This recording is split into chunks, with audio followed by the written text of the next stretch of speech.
Hello. So I have some more books I got no, not this month. This was probably last month, the bulk of them, and then some in February. So the first one is an autobiography by Casanova. Not even going to try and pronounce his first name. I read the Benjamin Franklin autobiography, and I decided I wanted to get more into autobiographies. There's a few artists as well that I have found. And I stumbled across the Casanova one, and I said, well, yeah, sure, I'll read this. Sounds kind of interesting. There's two books, by the way. One's called The Story of My Life, and another one's called The History of My Life. I don't know if they're the same book, or if it's just a different translation. I also think the artwork is interesting. If we're assuming that this is Casanova, he doesn't, as I grew up, Casanova was always portrayed as being preferable or desirable. In this painting, he looks a bit debauched, unkempt, and it's very dark colors to indicate that his hedonistic lifestyle might not be the happiness, I feel like. It's written well, though, so we'll see how this goes. I'm very excited to read it. The next one was a gift, a short history of Russia, how to understand the world's most complex nation. This should be interesting. I have a whole stack of books on Russian history that I want to go through. And maybe I'll start this one before I go through the stack. But that's very useful for me. The Uninhabitable Earth, A Story of the Future. This was also a gift. I've seen this book quite a few times in the bookstore. And now that I have it, I will read it. But I'm not actually quite sure what it's about, to be honest. I don't know if it's about climate change or if it's about... Yeah, I get the idea of it being about the Earth. We'll see. We'll see how it goes. You might have seen this one already on my Instagram. It's the Handbook of Diagnosis and Treatment of DSM-5 Personality Disorders, Assessment, Case Conceptualizations, and Treatment. I'm really, really into psychotherapy at the moment. And I have a whole stack of books I intend to review on YouTube for psychotherapy books. And this was just one of the books that I got in personality disorders. I ordered another one that was basically DSM-5 personality disorders, but it was a case book. And it just went over cases as opposed to treatment and stuff like that. So it goes over antisocial, avoidant personality, borderline personality, dependent personality, histrionic, narcissistic, obsessive, paranoid, schizoid, and schizotypal. So this will be very fun for me to read. The Oracle of the Night, The History and Science of Dreams. So I saw this book in the bookstore and decided I will just get it because there were no books. Basically I was just by a bookstore and I said, let me go and look. And I couldn't find anything. And I saw this and thought, well, okay, I'll give it a try. I don't like the art on the cover. But I do think this book is more biochemistry. No, it's not like Why We Sleep. I think it's more academic than Why We Sleep. The Evolution of Dreaming, The Biochemistry of Dreams, Madness is a Dream, One Dreams Alone, Sleeping and Remembering, The Reverberation of Memories, Genes and Memes. So it's a bit more academic, which isn't to say it's not health oriented. I feel like Why We Sleep was health oriented. The Holy Fox, The Life of Lord Halifax, Andrew Roberts.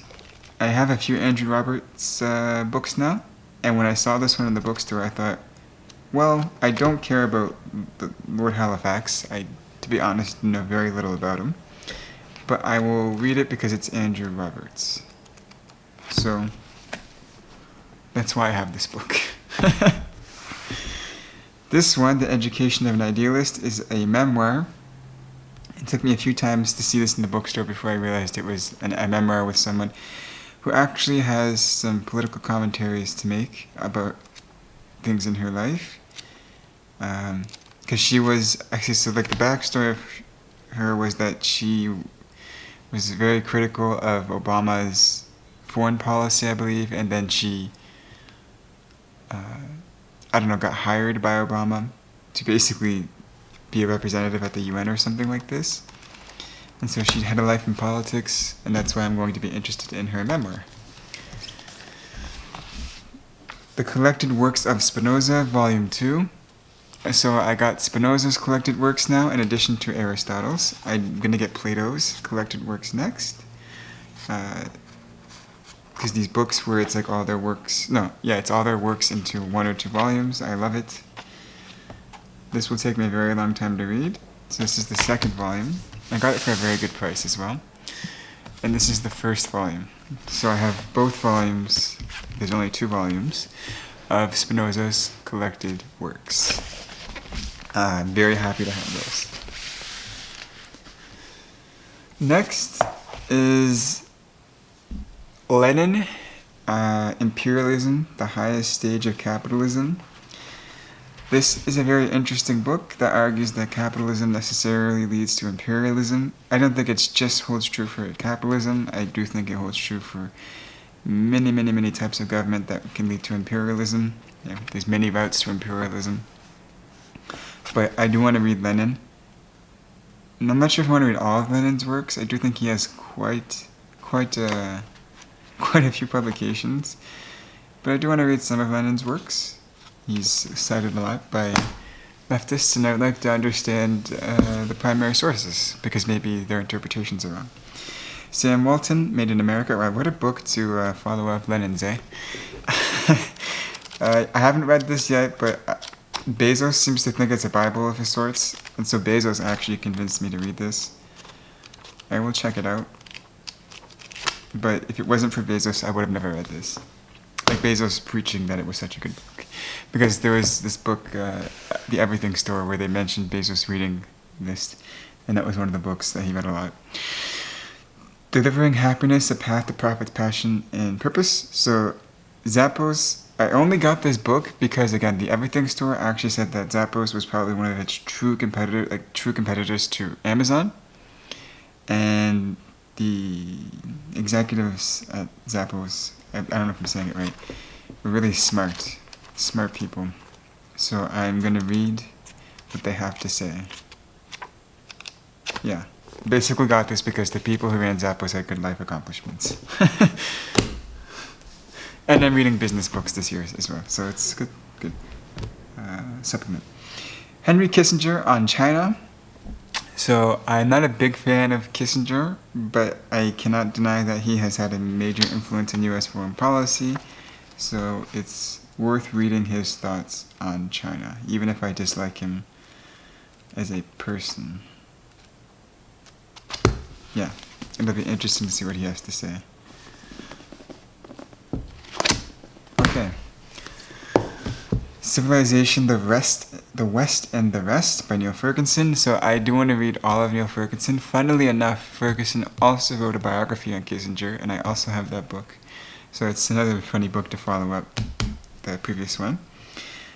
I don't know what this book is actually about. Let me see. The competition, science, property. What's next? Medicine, consumption, work. So maybe it's comparing the Western world and the rest of the world on those categories.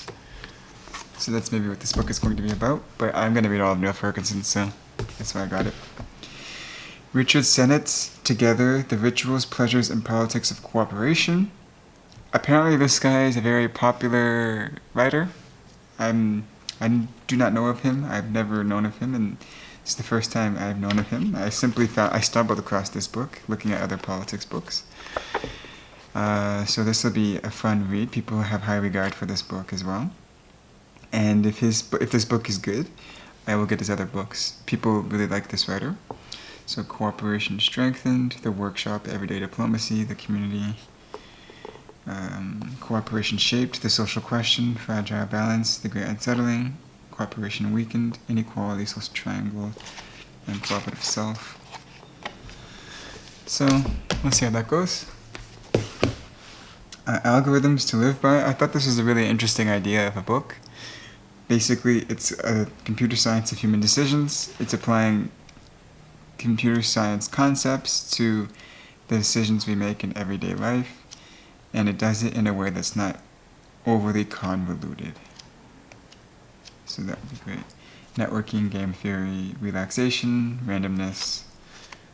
What else is in here? Optimal stopping, explore/exploit, sorting, caching, scheduling, Bayes rules, overfitting.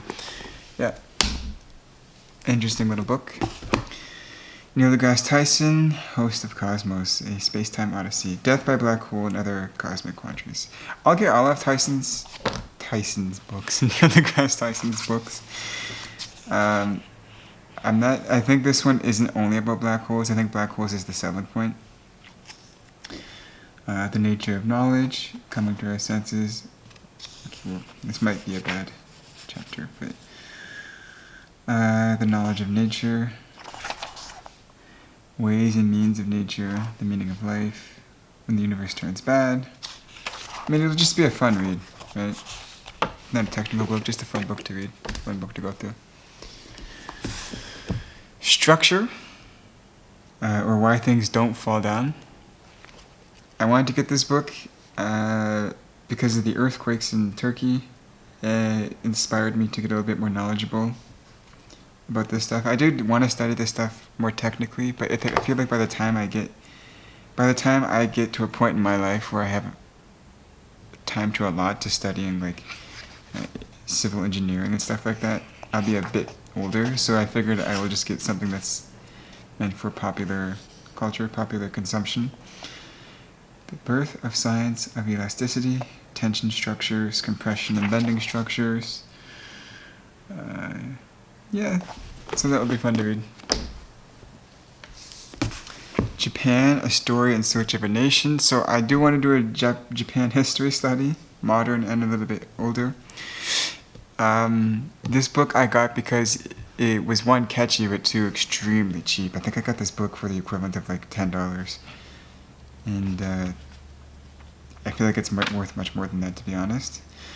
But the way that the book was kind of spun as well is it's not like I don't know how to put it. It talked about like the different subcultures in Japan and how they don't fit in, and how like the fact of these subcultures existing is a commentary on the greater Japanese society. Blood text, dancing cabinet. Yeah, it'll be a fun book to read, and probably going to complement my other books as well. Okay, The Art of Public Speaking, the original tool for improving public oration. So I do want to read all of Dale Carnegie's books. How to Win Friends and Influence People is a good book. How to Stop Living and How to Stop Worrying and Start Living. This is another one of his, and I think there's one more. What is it? I don't remember what it is, but there's one more. No, there's two more. Surprisingly, Dale Carnegie also has a biography on Abraham Lincoln, I believe. So I'll also get that. That was a bit strange, but he really liked Lincoln. And then the last book I got was Why Buddhism is True by Robert Wright. I believe it's an application of evolutionary psychology to Buddhism, but I could actually be wrong. Maybe it's just exploring the psychological implications of Buddhism. Yeah. The Science and Philosophy of Meditation and Enlightenment. We'll see how it goes. So, those are the books I got for the last couple of months. I think February and this month. I want to stop buying books for a little bit. We'll see how that goes. But with that being said, okay, bye-bye guys.